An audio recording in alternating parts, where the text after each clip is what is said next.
What's up, you guys? I'm Natasha. This is the kitchen at Shepherding Quakers Farm, and today we're going to be canning some green beans. We did a massive harvest of the green beans yesterday, and now it is time to process them. So I do have my handy dandy helper, Ella. She's right there.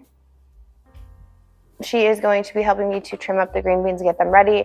We also harvested some peppers and some other things, so I will be dealing with those and washing the other vegetables while Ella helps me to trim the ends of the green beans. I do like to use stringless beans. I don't want to work on that extra step where you're stringing everything. No, thank you. So we're going to wash them, trim the ends off of both sides, and then we're going to cut them into 1-inch pieces. Get them ready to go in the canner. Why am I hearing mewing? Oh, hi. Why are we mewing? Okay, why are we mewing? Potato just wanted to be on camera. Yes. All right, so I'm gonna go get the green beans and the other stuff that I put in the refrigerator. There's a bit of construction going on in my house over in that area, so that's why a lot of this will be either voiced over, probably voiced over. We have had such a successful green bean harvest this year. I really wanted to make sure that we planted a ton because in the previous year we did not get hardly any green beans at all, and I really like having canned green beans that we grew from our garden in the pantry throughout the year. Green beans are just something that I naturally think of as a side dish. I grew up in the era of hamburger helper and canned green beans, so having canned green beans is something that I just kind of register in my mind as, oh, I have that, so I could use it in a dish. For me, part of this first step is washing all of the green beans that we harvested, which is a bit on the time-consuming side. I like to saturate them all in water, and then I will grab a handful and I will rinse them on the opposite side of the sink. If you try to wash too many at the same time, you can miss little bits that are on there. And when you're canning your green beans, you really do want to make sure that they're as clean and pristine as possible, so that way there's no possible way that bacteria hiding on the beans or anything like that could be occurring.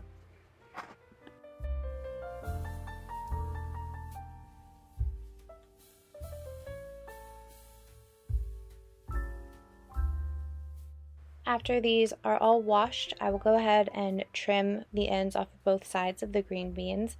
This process takes a little while, especially when there are so many. And you can see here there's a bunch of different types of green beans. The most common that I will grow are kind of standard cannibal beans. Cannibal. Not like cannibal like I eat people, but cannibal like you can these beans. This is a very weird sentence. This has gotten away from me. Anyhow. The two green beans that I prefer to grow for the purpose of canning are Blue Lake bush beans and Contender bush beans. They both grow really well, they produce really nicely, and then included in here you can see the yellow ones. Those are yellow wax bush beans and then Royal Burgundy bush beans. Oddly enough, when you can Royal Burgundy bush beans, they will change their color and become green in the jar, which I think is super interesting. So the jars all end up looking like your standard canned green beans, but while they're sitting there in water, they look really gorgeous all mixed together.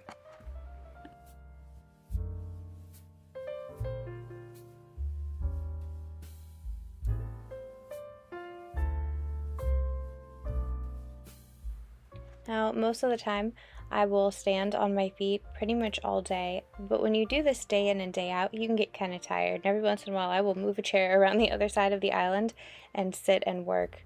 It's just easier that way. Oddly enough, though, the more you're on your feet, you'll find that sometimes you get weird pains if you sit for too long.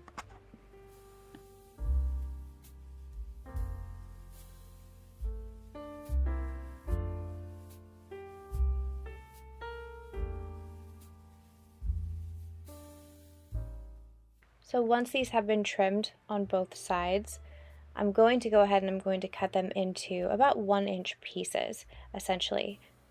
Some might be a little bit bigger or a little bit smaller, but this is not something that I want to take a ruler to. It's just a rough bite-sized piece. That's my goal. But during this process, I was continuing to transition from washing the green beans to snipping the ends off of the green beans to cutting them up into 1-inch pieces, and it was just rotating through one task to another, and then repeating it because there were so many. This was a really great blessing to have these grow so well this season. We have put up, I don't even know how many quarts of green beans at this point. Probably like 50 quarts of green beans, I would say, which is a lot. So there's going to be a lot of green bean side dishes that we have in our future. But Natty will tell you, she's 7. She will tell you that green beans are her favorite vegetable, which is super adorable. She loves them when you kind of pan fry them in a little bit of butter with some salt. That's her jam. So if you're new to canning, there are 2 types of canning. You have water bath canning and you have pressure canning. Water bath canning is typically considered safe for foods that have a high acidity in them, things like pickled beets or pickled cucumbers, things of that nature. Items that you're going to add extra acidity to, like tomato sauce if you add vinegar or lemon juice, or things that have an excessive amount of sugar, like jellies and jams. Those are all wonderful to go ahead and water bath can. It's a great way to preserve those. Pressure canning is a little bit more intense on whatever the item is that you are canning, so you'll end up with softer pickles if you were to try to pressure can them over even water bath canning them.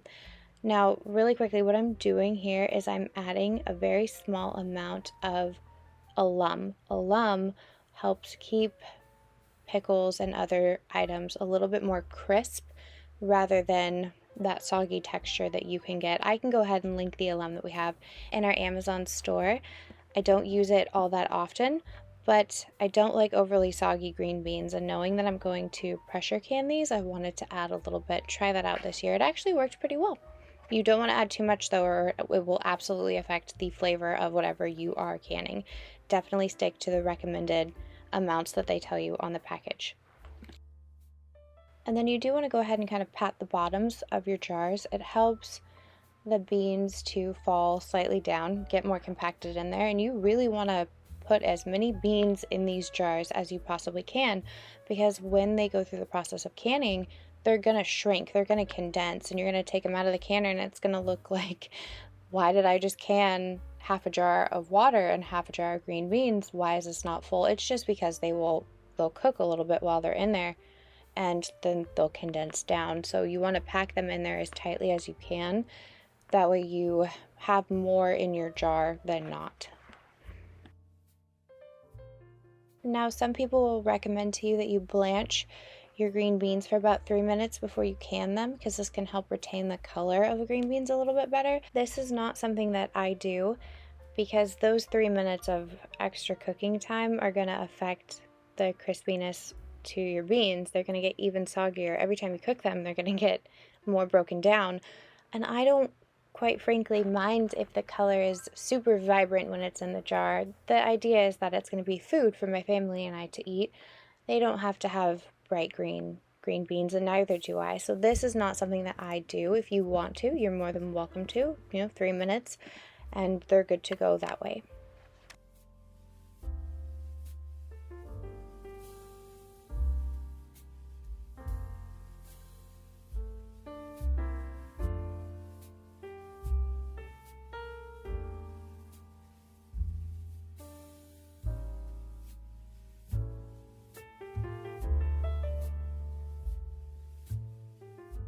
So you do want to go ahead and leave an inch of headspace in all your jars, and then you want to, obviously, like I mentioned, pack them down.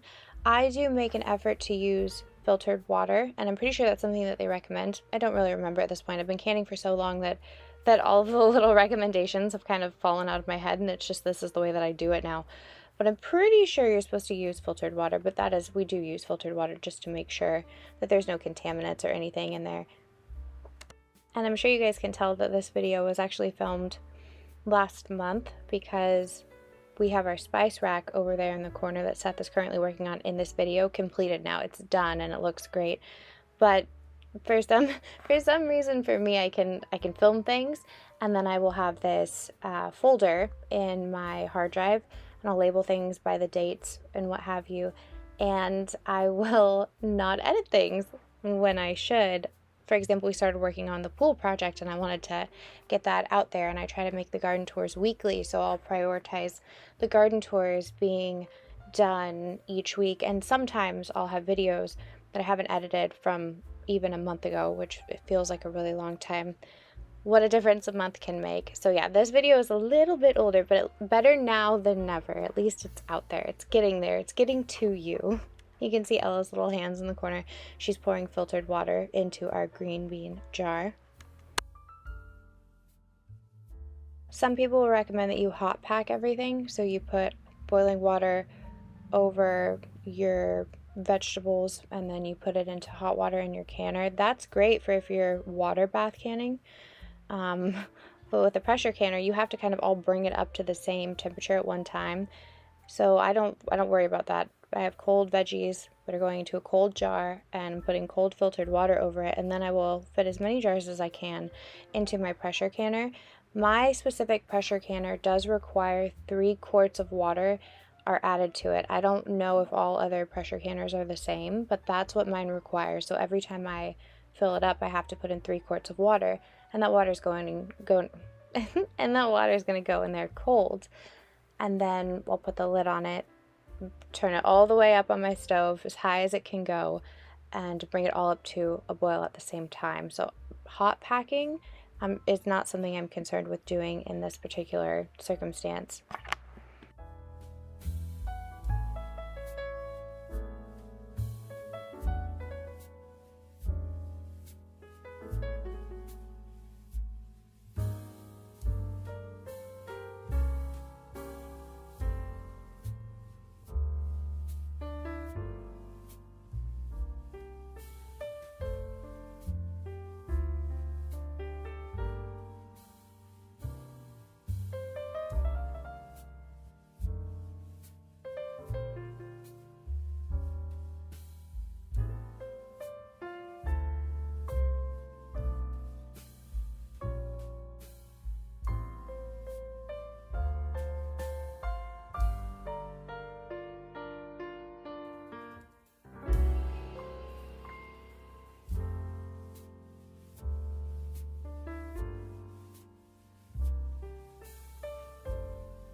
And then I go ahead and I pressure can these at 10 pounds of pressure for 25 minutes. And then I'll let this depressurize on the stove, and then I can go ahead and start moving it onto the counter. I do put a towel down on the counter and then put the jars on top of that. You want to leave your jars overnight, and then in the morning you can take the rings off. And then for me, I like to take the rings off, press on the tops, make sure they're all sealed. If anything is not sealed, I'll go ahead and put it into the refrigerator, and then we'll use that pretty much immediately. But it's very rare that that occurs. I mean, it's 99.9% of the time everything seals and works out well, so it's not something I'm typically concerned about. And at that point, they're good. You can wash the outside of the jars off, and you can go ahead and put them up in your pantry, and they're just fantastic. So alright, you guys, I will see you in the next video. I loved spending this time with you. I hope y'all enjoyed it. Bye, y'all.